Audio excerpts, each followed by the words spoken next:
This box is from the Mayor John Collins collection. John Collins was mayor from 1960 to 1968. Now in the 1960s, Boston was just as much of a summer tourist destination as it is now. And so one of my favorite records from the John Collins records is this comic book that the administration put together for Boston's tourists. And the comic book is all about all of the innovations in Boston, but it also looks back to Boston's past, and it guides Boston's visitors through the Freedom Trail. You can see this family on vacation visiting all of these different Freedom Trail sites that you would visit today. But the book also makes a point to talk about all of the kind of new innovative things that are happening.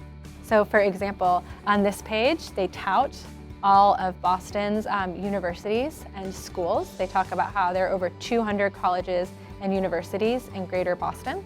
Actually, this part of the pamphlet is also really interesting because as the family walks through the public garden, the mother says, "Isn't it wonderful how Boston has managed to preserve so many of its historic places among all the new buildings, expressways, and new housing?" So in the 60s, you can really see how Boston was trying to honor the history, but also try to tell people that this was a place with a lot of new innovation, a lot of new opportunities.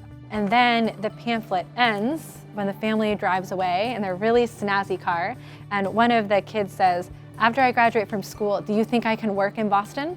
And the father replies that Boston received the All-American City Award as a result of its people working together to build a new Boston. This will create many opportunities and plenty of jobs in the years to come. The mayoral administration was definitely interested in attracting tourists, but they also wanted to tout Boston as a great place to live and work. Oh, yeah. I like that. It's really wonderful. Like so much of this is. So what I think is interesting, so this is the State House, but I don't recognize this like glassy building unless it's supposed to be, this is before the Hancock building, which is nowhere near the State House. So I'm not sure, I mean, I think this is like right out of their imagination, is what I think. But I also this is like an atomic sign, so I'm not sure.